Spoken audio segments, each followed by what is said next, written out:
نحمده ونصلي على رسوله الكريم اما بعد فاعوذ بالله من الشيطان الرجيم بسم الله الرحمن الرحيم الله لا اله الا هو الحي القيوم صدق اللہ العظیم۔ میرے عزیز بزرگوں اور نوجوان ساتھیوں، دارالعلوم دیوبند کے قریب ایک شہر سہارنپور ہے جو آج بھی بڑا تاریخی اور قدیمی شہر سمجھا جاتا ہے۔ اس شہر میں آج بھی ایک مدرسہ موجود ہے جس کو مظاہر العلوم کے نام سے یاد کیا جاتا ہے۔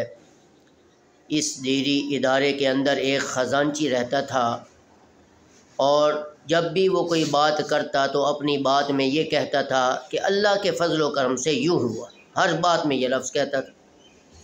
تو ایک مرتبہ وہ شخص خزانچی حضرت مولانا خلیل احمد سہارنپوری رحمہ اللہ تعالی عنہ کے پاس پہنچا اور انہیں کہا کہ اے حضرت، آج رات اللہ کے فضل سے اللہ کا عذاب ہی ہو گیا مجھ پر۔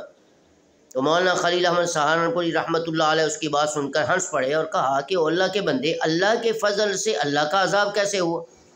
فرمایا وہ اس وجہ سے کہ آج میں اپنی کوٹھری میں، کمرے میں جب عبادت کے لیے بیٹھا تو میں نے اس کمرے کو تالا لگا دیا اور اس تالے پر آیت الکرسی پڑھ کے دم کر کے میں رات کو عبادت کرنے میں لگی۔ رات کی تاریکی میں چور آئے تو انہوں نے چوری کی نیت سے اس تالے کو کھولنا چاہا، تالے کو توڑنا چاہا، لیکن آیت الکرسی کی برکت سے پوری رات ان چوروں نے زور لگایا، صبح کی نماز کا وقت ہو گیا لیکن ان سے تالا نہ کھل سکا۔ یہ آیت الکرسی کا کمال تھا جس کی وجہ سے اللہ رب العزت نے مجھے ان چوروں کی چوری سے بچا لیا۔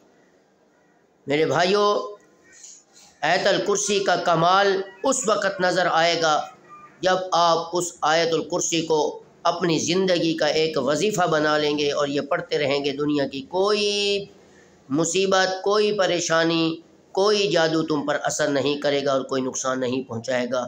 السلام علیکم ورحمۃ اللہ وبرکاتہ۔